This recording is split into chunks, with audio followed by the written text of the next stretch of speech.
Hello, everybody. Welcome to Homegrown Harmony. It's just a mom and a daughter sharing their story. This is our very first episode, so we kind of want to give you an introduction to us and the reason behind why we are doing this. I am TK Walker. I grew up in Utah, and I married Ruth's dad when I was 24 and had 3 kids in my 20s, early 30s, then got a divorce. I was remarried 3 years ago, and I have a toddler with my second husband. Mm-hmm. So I have 4 kids, and I homeschool all of them, all in different ways. And that's some stuff that we will definitely go into. Oh, yeah. I have my bachelor's in marriage and family studies through BYU, Idaho. And I am currently getting my master's degree in applied behavioral analysis to be able to do a behavior analysis with kids with autism. And I'm Ruth. So I was the first child, so I was kind of her guinea pig when it came to homeschooling. So it means that she's learned a lot through me, but it also means that I've tried a lot of different things, and I know it works for me, I know it doesn't work for me. And I'm actually at the point where I'm currently doing college classes, and I'm not even 16 years old yet. And so I'm definitely in this phase where I'm moving out of what I knew and was comfortable in. I'm in this new world of college classes, and I'm learning how to study and to do those tips. But the great thing is that she's currently in her master's, so we're both studying. We are both going through ASU. We have slightly different programs. She's just an ASU master's student. I'm an ASU ULC student, so slightly different. But we're both in phases of our life where we have college classes, and we have to go to the library to study, and so we definitely want an episode on all of our studying tips.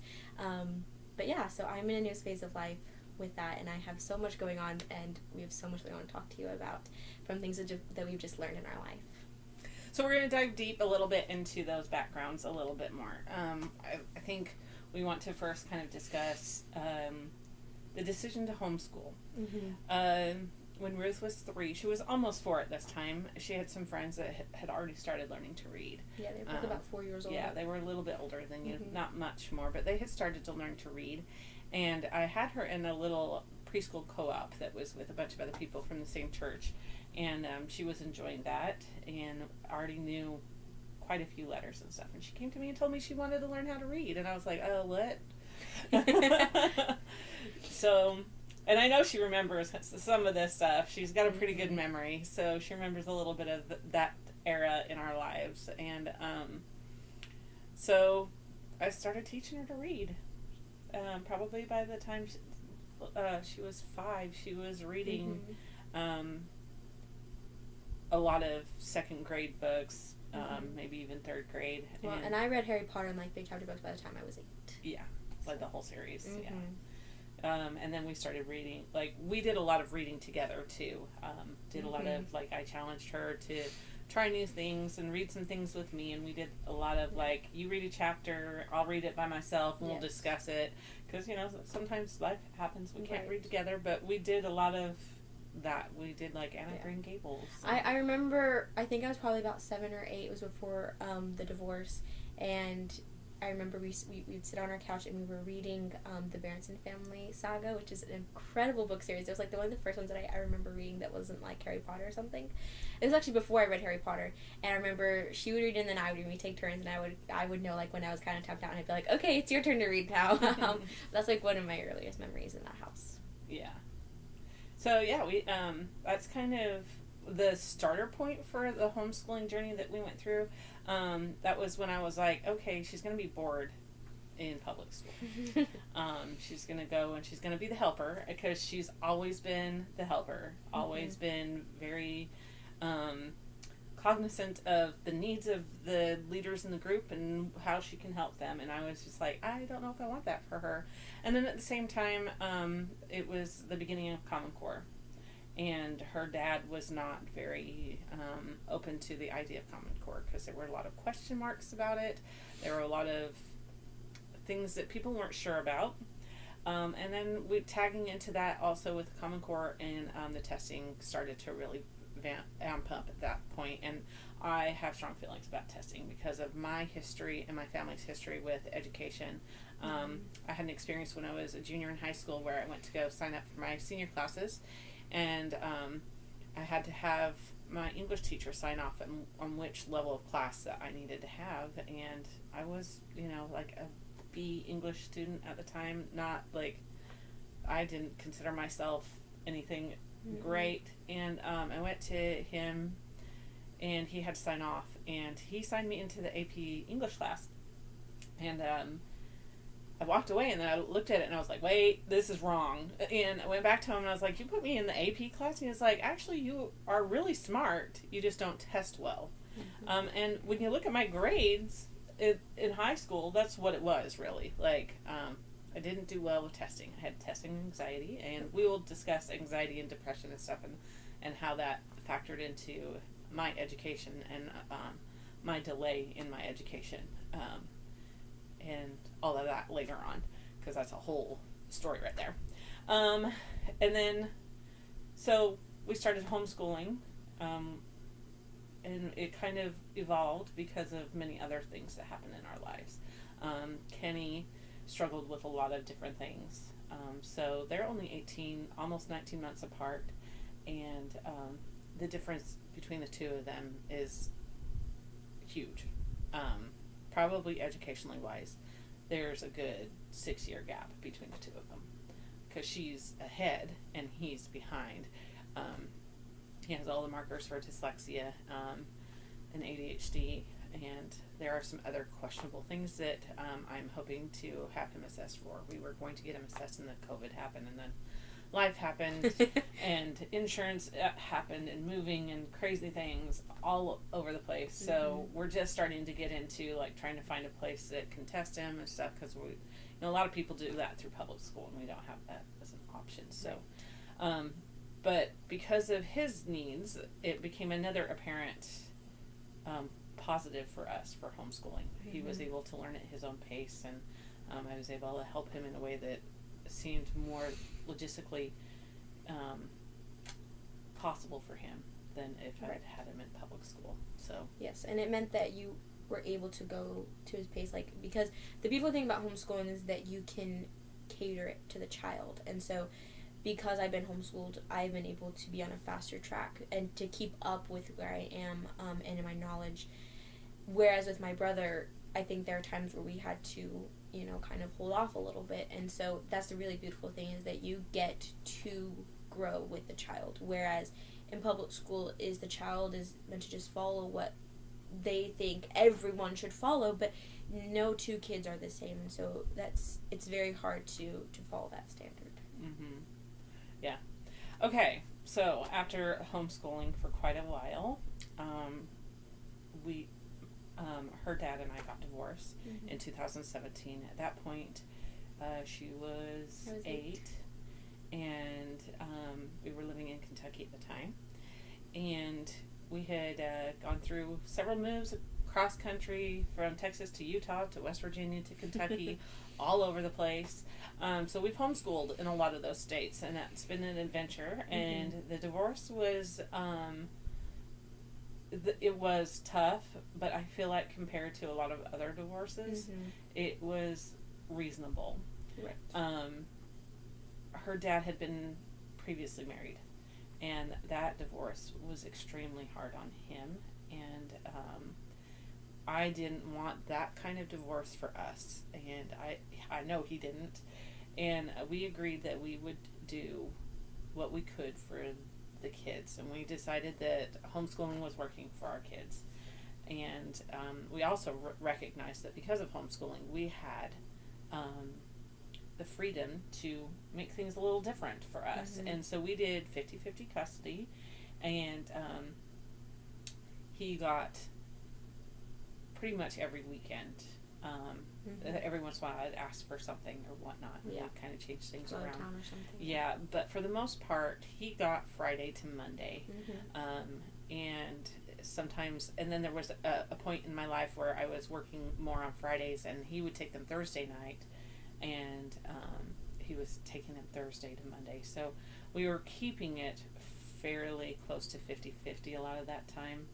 And because what I had done was, at the time I was waiting tables, and I would wait tables on the weekends, and he would have the kids for those shifts, and all that time. So I'd do like double shifts and stuff on the weekends to make up the difference of having the whole week off with the kids. Right.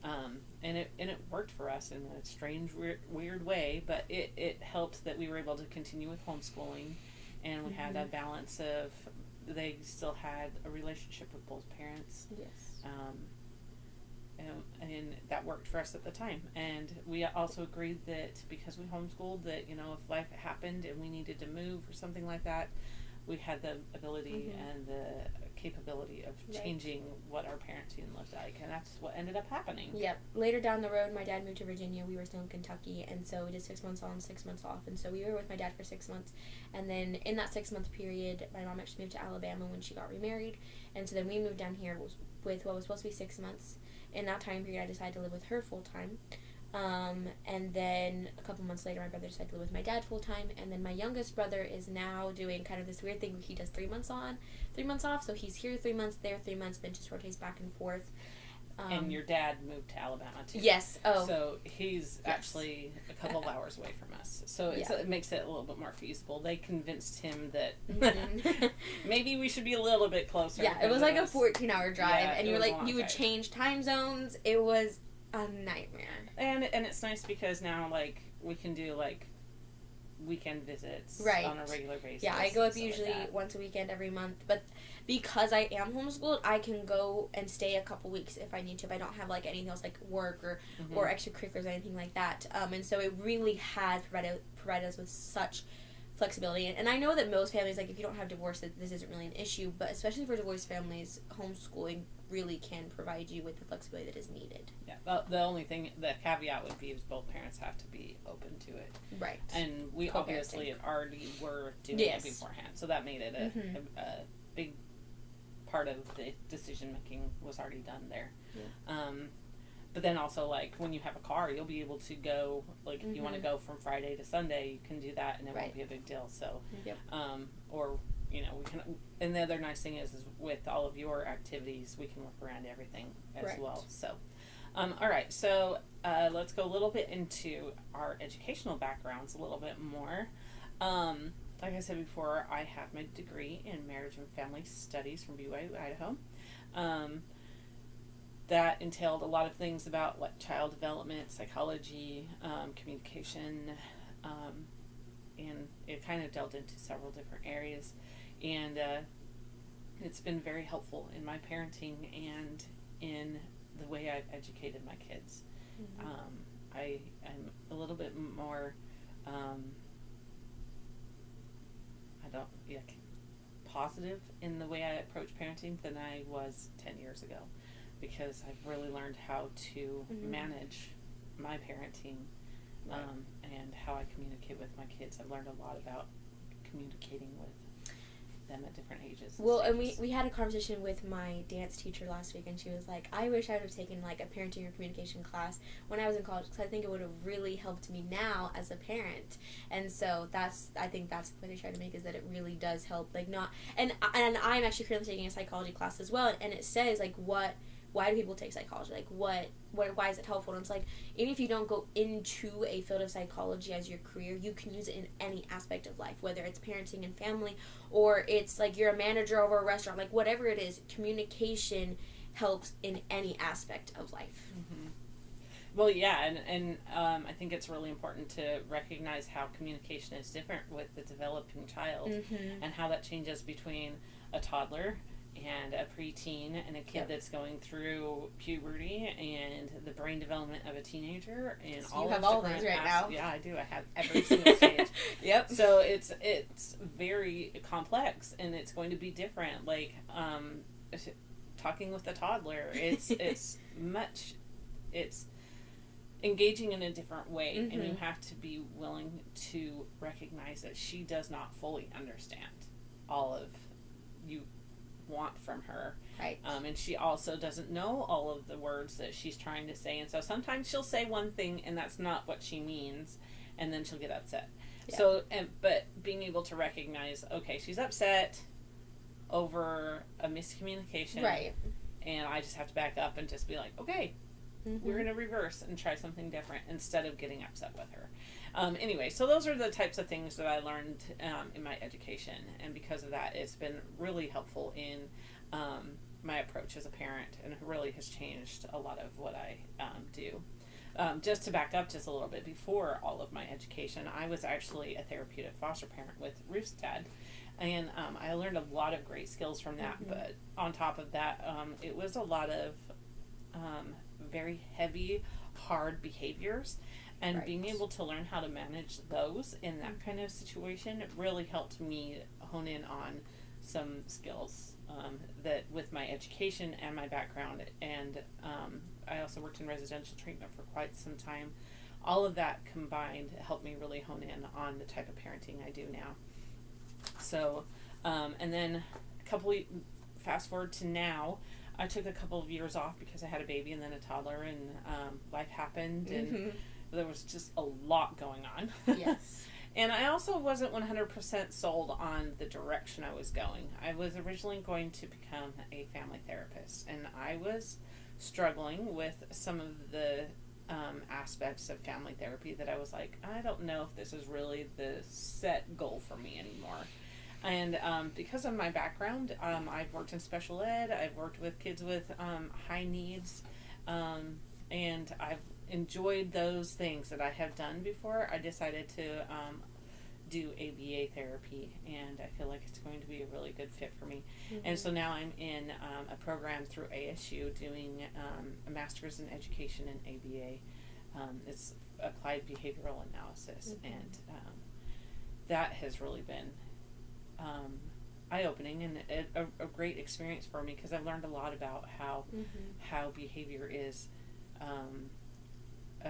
There are certain functions to behavior, and the reasons for behavior is not just black and white all the time, but you are able to analyze that behavior and kind of break it down, and then say, okay, I can see where this behavior is coming from. This is what we can do to fix it. Yep, because if you don't know, an ABA therapist is what she's going to do. They will go in and basically just like assess, if I have this right, assess a child with a disability or like special needs, whatever it is, and basically assess their behaviors. And like, say for example, you have a little autistic child that is non-speaking, non-verbal, and that's something that you want to help them progress, and that's a behavior that you want to help create.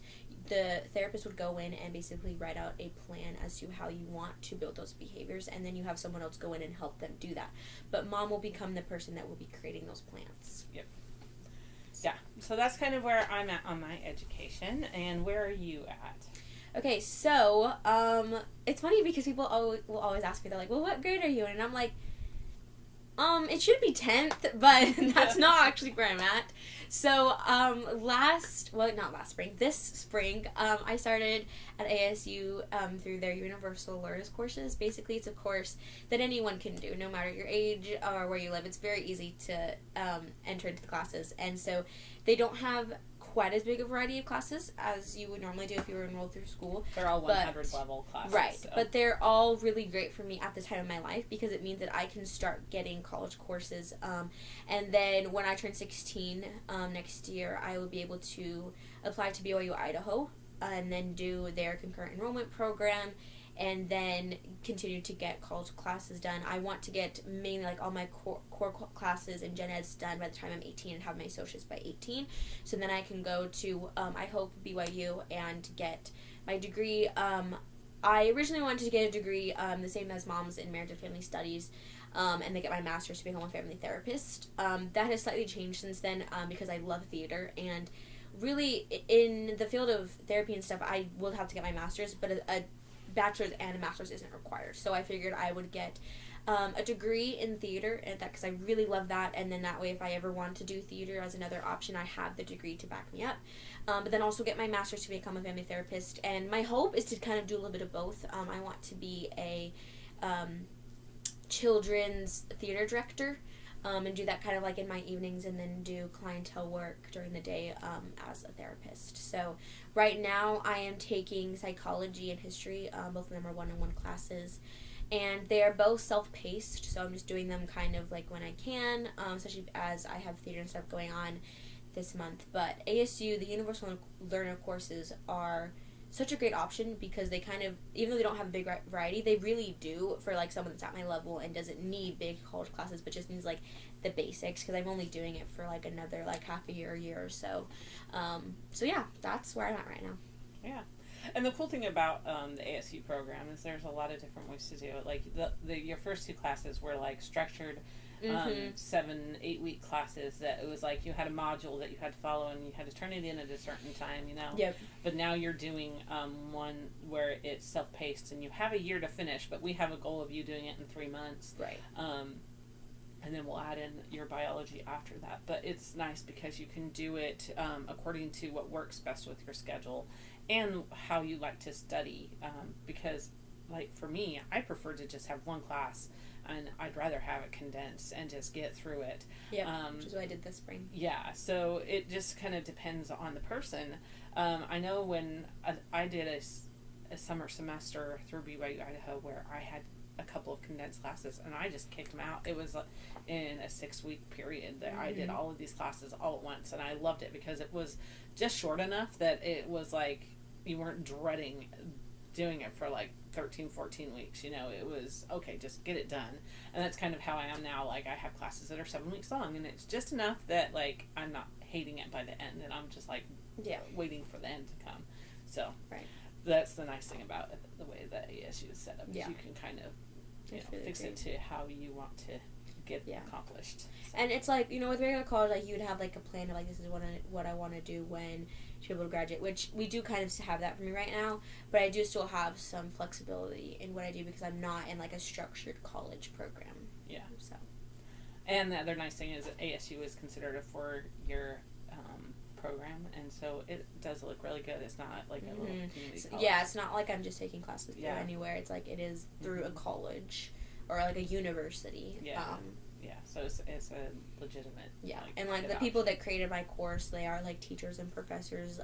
Like my psychology class, they actually provided me with a video. Like this lady explained like who she was that created this course, and she had her PhD, and she said she works with she works with people like high risk or whatever, and like high risk areas or whatever it's called. So yeah, it's really cool. All right, I think that's about it. Yeah. Real quick, I do just want to cover like why, like you kind of already know why we're doing this podcast, but why should you listen? And I think the main reason as to why is because I think this could be really great for anyone that's considering homeschooling. We're going to be doing a lot of resources on homeschooling, why you should homeschool. We hope to bring on visitors, some of our friends that we know who have switched homeschooling. We're members of the Church of Jesus Christ of Latter-day Saints, and like half of our ward and youth are homeschooled. Like they just slowly switched over the past couple of years, and so I have a lot of friends that used to be in the public school system but are now homeschooled because that's what worked for them. We have so many friends. Like I could name, it would take both of our hands and both of our feet to be able to name all the people that I know that have transferred over. And so if you're kind of like maybe on the cusp of why should I homeschool, we can provide you with the why, and we can provide you with the how too. Like Mom's really great with the how and like the resources, but also we're gonna be talking a lot about parenting, the perspectives of a mother and daughter on parenting, gentle parenting, and how that's not creating snowflakes, and then just so many different things. So whether it is that you're questioning homeschooling, you want to learn how to communicate better, you want to learn how to better parent, we're going to be covering all of those things and so much more. So and I think for me the biggest thing is getting the perspective of the child too, because a lot of times it's easy to have a mom come on and say this is how it works, you know, or a parenting coach, whereas it's nice to be able to say, oh, from my perspective, this is what it was like for me when this kind of stuff. This is like we can discuss some of the things that I've used, and you can kind of tell your version of what that looks like in our home. Yeah. So, I'm excited for that part. I'm very excited. This is going to be a great journey that we're starting. Yeah. So, yeah. All right. We'll see you guys next week. Yes. Bye.